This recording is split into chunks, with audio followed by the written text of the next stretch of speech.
যোনজনে মানে আমাৰ লগত কথা পাতিছিলে পাৰ্মিশ্যন পোৱা নাই বুলি তেতিয়া আমি ক'লোঁ যে যদি পাৰ্মিশ্যন পোৱা নাই আমাক ইমান দিনে কিয় আমাক পোৱা নাছিলে মই বেলেগ প্ৰগ্ৰেম কেঞ্চেল কৰিছোঁ আৰু তেখেতলোকে যদি আগতীয়াকৈ জনালেহেঁতেন আমি বেলেগ অনুষ্ঠান ৰাখিলোঁ হয় কিন্তু এই এন মুহূৰ্তত তেখেতলোকে জনাইছে তাৰপিছত আমি তেখেতলোকক ক'লে আপোনালোকে এইটো কৰিব একচুৱেলি আপোনালোকে আলোচনা কৰোঁ তেখেতলোকে যে ঠিক আছে আমি কিমান পাৰি আপোনালোক মিটিং হৈ আছে আপোনালোক জনাই আছোঁ বুলি ক'লে তো তেখেতলোকে ক'লে যে আমি এইটো পাৰ্মিশ্যন নাপালোঁ এনেকুৱা ধৰণৰ কথা এটা ক'লে কিন্তু আমি শুনাইত আহি গম পালোঁ তেখেতলোকে একচুৱেলি পাৰ্মিশ্যনটো নোপোৱা নহয় পাৰ্মিশ্যন পাইছে আমাৰ এইটোৱে দুখ লাগিছে মোৰ বেনাৰ পোষ্টাৰ লগাই তেখেতলোকে ধন সংগ্ৰহ কৰিছে মোক বুলি নহয় কোনো এজন আৰ্টিষ্টক এনেকৈ মানে গায়কক এনেকৈ বেনাৰ লগাই পেলাই ধন সংগ্ৰহ কৰি এনেকুৱা ধৰণৰ প্ৰবঞ্চনা কৰিব নাপায় এইটো প্ৰবঞ্চনাই কৰিছে বুলি মই কৈছোঁ তেওঁ তাৰপৰা 3-4 দিনৰ পৰা ফোন কৰি আছে যে তেওঁক আমাৰ সভাপতিক কৈ আছে যে যদি তোমালোকে মোক মাতিলা 4 লাখ টকা দিব নোৱাৰা তেনেহ'লে মোক 2 লাখ টকা দিবই লাগিব সভাপতিৰ ওপৰত এটা প্ৰেছাৰাইজ কৰি আছিলে বুলি আমি শুনি পাইছোঁ বিহুখন যি হিচাপে আমি পাতিব ওলাই আহিছিলোঁ গোটেই ৰাইজে মিলি গাঁতকটাৰবাসী ৰাইজে কিন্তু সেই বিহুখন আমি সেই হিচাপে যদি আমি আগবঢ়াহেঁতেন তেওঁক নিশ্চয় আমি এই মঞ্চত মাতি তেওঁক সন্মান এটা আমি যাচিব পাৰিলোহেঁতেন কিন্তু আমি বহুত বিমূৰত পৰি কেনে তেওঁক আমি কেঞ্চেল কৰিবলগীয়া হৈছিল আৰু কেঞ্চেল কৰিবলগীয়া হৈছিল এনেকৈ আপুনি যিখিনি কথা সুধিছে আমাৰ বিহু কমিটিৰ মিটিং আমি কৰিছিলোঁ 30 মাৰ্চত আমি গোটেই ৰাইজে মিলি আমি মিটিং এখন কৰিছোঁ আৰু ইয়াত যিডোখৰ ঠাইত আমি আজি আপুনি দেখিব পাৰে আমি এই জিমখানা ক্লাবৰ মুখত আহি পাইছোঁ এইডোখৰ আমাৰ নতুন ঠাই আমি যিডোখৰ ঠাইত আজি 11 বছৰ বা আমি 12 বছৰ আমি গেপ দিছোঁ এই বিহুখন এটা আমাৰ নিজৰ দুজন ভাই ককাই আমাৰ 12 বছৰ আগতে এটা এক্সিডেণ্টত এটা ঘটনা হৈছিল তাৰ কাৰণে আমি সেইটো সুখত আমি বিহুখন 12 বছৰ আমি কেঞ্চেল কৰিছোঁ তাৰপিছতে আমি যিডোখৰ পুৰণা ঠাইত আপোনাৰ পাতোঁ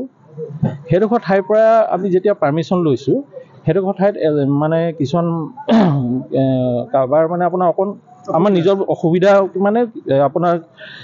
ওচৰে পাঁজৰে কিছুমান মানুহৰ অলপ হাৰ্টৰ প্ৰব্লেমো আছে বুলি ক'লে যিহেতু তেওঁলোকে আমাৰ নিজৰে হয় তেওঁলোকৰ কথা অনুৰোধ কৰি কিনে আমি মানে আগবাঢ়ি আহিবলগীয়া হ'ল তাৰপিছত আমাৰ অৰ্ডাৰখন কেঞ্চেল হ'ল আগৰ যিখন অৰ্ডাৰ সেই অৰ্ডাৰখন কেঞ্চেল হৈছে আমাৰ 7 এপ্ৰিলত আমাৰ অৰ্ডাৰখন হেৰি কৰিছে 7 এপ্ৰিলত আমি তেওঁক এটা টোকেন মানি দিছিলোঁ এইটো 5,000 এটা তেওঁক দিয়া হৈছিলে যিহেতু আমি আগবাঢ়িছিলোঁ যে তেওঁক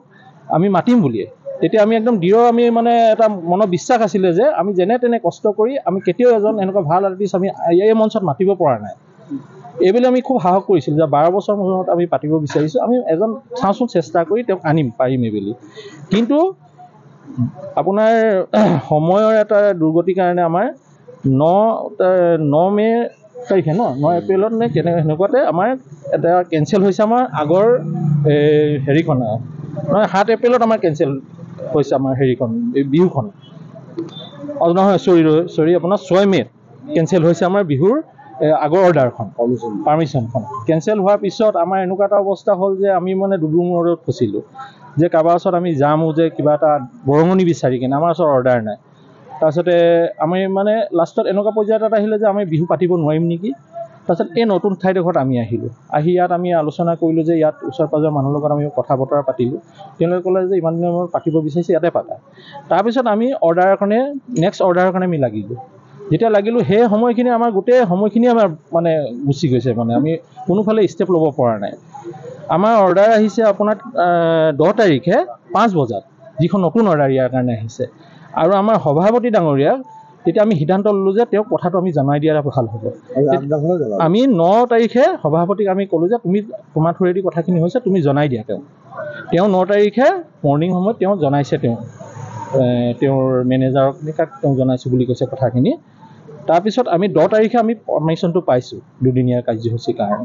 তাৰ সময়ত আমি যিমানখিনি পাৰোঁ আপ্ৰাণ চেষ্টা কৰি ওচৰ পাঁজৰৰ গোটেই আমাৰ ৰাইজক যিসকল আমাৰ আছে নিজৰ ভাই কয় আমি গোটেইখিনি মিলি কেনে আলোচনা কৰি আমি এটা বোলো যেতিয়া পাতিব আগবাঢ়ি আহিলোঁ আমাৰ নিজৰ ভিতৰতে আমি কালেকশ্যন কৰি কিনে বিহুখন আমি আগবঢ়াই নিওঁ এতিয়া এনেকুৱা হৈছে আমাৰ মানে আৰ্টিষ্ট যিকেইজন আমি ইয়াত আনিছোঁ সেইকেইজন আৰ্টিষ্ট যেনে তেনে বোলে আজিৰ দিনটো আমি পাৰ কৰোঁ সেই হিচাপে আমি কেইজনমানৰ আমি আনিবলৈ সমৰ্থন হৈছোঁ তেওঁলোকে এগ্ৰিমেণ্ট আমাৰ লগত একো কৰা নাই 4 লাখ টকা এটা তেওঁ কৈছিলে বুলি আমি গম পাওঁ মানে লিখিত আমাৰ এগ্ৰিমেণ্ট নাই খালি টোকেন মনি এটা আমি 5,000 টকা এটা দিছিলোঁ আমি এইটো কৰিব পাৰিলোহেঁতেন যে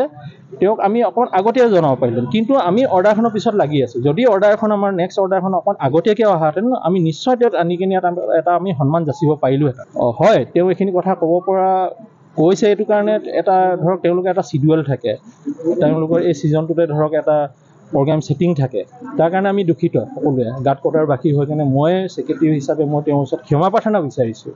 যি ভুল হৈ গ'ল আমাক, আমি যিখিনি চেষ্টা কৰিছিলোঁ সেই চেষ্টাত এতিয়াও আমাৰ বহুতখিনি দান বৰঙণি আমাৰ অহাই নাই, মানে কি আমি দিব পৰা হোৱাই নাই। পেণ্ডেলৰ পইচা আছে, লাইটৰ পইচা আছে, কিন্তু তেওঁ যিখিনি পইচা মানে বিচাৰিছে সেই পইচাখিনি আমি দিব পৰা শক্তি নাই। তেওঁ তাৰপৰা 3-4 দিনৰ পৰা ফোন কৰি আছে যে তেওঁক আমাৰ সভাপতিক কৈ আছে যে যদি তোমালোকে মোক মাতিলা 4 লাখ টকা দিব নোৱাৰা তেনেহ'লে মোক 2 লাখ টকা দিবই লাগিব। সভাপতিৰ ওপৰত এটা প্ৰেছাৰাইজ কৰি আছিলে বুলি আমি শুনি পাইছোঁ। আৰু তেওঁলোক যদি আমি 2 লাখ টকাই দিব পাৰোঁ তেনেহ'লে আমি আৰু বাকীখিনিও তেওঁক আমি দিব পাৰিলোহেঁতেন। আমাৰ এই বাজেটটোৱে আমাৰ 2 লাখ টকা হোৱা নাই এতিয়ালৈকে। অথচ তেওঁক মাতি যদি আমি ইয়াত আৰ্টিষ্টৰ প্ৰগ্ৰেম এটা কৰি কালি যদি আমি পইচা তেওঁক মাননিটো দিব নোৱাৰোঁ, সেইটো এটা গৈ কিনে আমি আৰু ডাঙৰ গোটেই আৰু বহুত মানে অঞ্চলটো আমি বদনামে তাত আহি যাম। সেইকাৰণে আমি 9 তাৰিখে তেওঁক আগতীয়াকৈ আমি জনাই দিছোঁ। তেওঁৰ লগত তেওঁৰ ৱাইফৰ ফটোখন তেওঁ দিব নালাগিছিলে, কাৰণ কেলৈ এইটো তেওঁ আজি গোটেই চেনেলত যেতিয়া বাজিছে চবতে দেখিছে। এই মহিলাগৰাকীতো কোনো দুখ নাই ইয়াত, তেওঁ ঘৰত আছে, তেওঁৰ ফটো এখন তেওঁৰ লগত জড়িত কৰি ফেচবুকৰ পৰা ওলাইছে, ক'ৰ পৰা ওলাইছে নাজানো, তেওঁ সেইটো শ্ব' কৰিছে। তেওঁৰ লগত যোগাযোগ আগৰ পৰাই আছিলোঁ, কিন্তু মই অহা যোৱা 9 তাৰিখে মই তেওঁক মই সভাপতি হিচাপে তেওঁক মই ক'লোঁ যে মই আপোনালোকক আনিবলৈ নোৱাৰিম, আমাৰ এনেকুৱা যিখিনি আমাৰ ছেক্ৰেটেৰী ক'লে কথাখিনি এনেকুৱা আমাৰ যিখিনি প্ৰব্লেম হৈছে, পাৰ্মিশ্যন পোৱা নাছিলোঁ আমি, আৰু পাৰ্মিশ্যনৰ হেৰিত আমাৰ ডনেশ্যনো আমি যিখিনি মানে ৰাইজৰ পৰা ল'ম বা কৰিম বুলি ভাবিলে সেইখিনিও নাই। পাৰ্মিশ্যন ওলাওঁতে আমাৰ 10 তাৰিখ সন্ধিয়া হ'লগৈ। তাৰপিছত মই সেইকাৰণে তেওঁক মই ফোনৰ যোগেদি মই তেওঁক ক্ষমা খুজিছোঁ, আমাক ক্ষমা কৰি দিয়ক এনেকুৱা কথা। কিন্তু তেওঁ মোক প্ৰায়বাৰ এটা কথাই মোক কয় যে 2 ঘণ্টা সময় দিছোঁ, 2 ঘণ্টা সময় দিছোঁ, আমি শুনাইত আছোঁ, 2 ঘণ্টা সময় দিছোঁ, আপুনি যদি আমাক মাতে 4 লাখ টকা দিয়ক, যদি আমাক নামাতে আমাক 2 লাখ টকা দিয়ক। মই কৈছোঁ 2 লাখ টকা দিবতো আমাৰ হেৰি নাই বৰ্তমান। আৰু মই সেইটোতো মই যোৱাকালি ৰাতিও তেওঁক মই আমাৰ ৰাইজৰ হৈ মই নিজে হৈ মই তেওঁক ক্ষমা খুজিছোঁ, আমাৰ এনেকুৱা হ'ল। তেতিয়াও মই তেওঁক কৈছোঁ আমাক 2 দিন সময় দিয়ক, আমি ৰাইজৰ লগত আলোচনা কৰি আপোনাক কিবা এটা হ'লেও আমি হেৰি কৰিম। আপোনাক 2 লাখ টকা বিচাৰি প্ৰেছাৰাইজ কৰা হৈছিলে নেকি? প্ৰেছাৰাইজ কৰা হৈছে, মোৰ ফোন ৰেকৰ্ডিঙো আছে, সেইখিনি বাৰু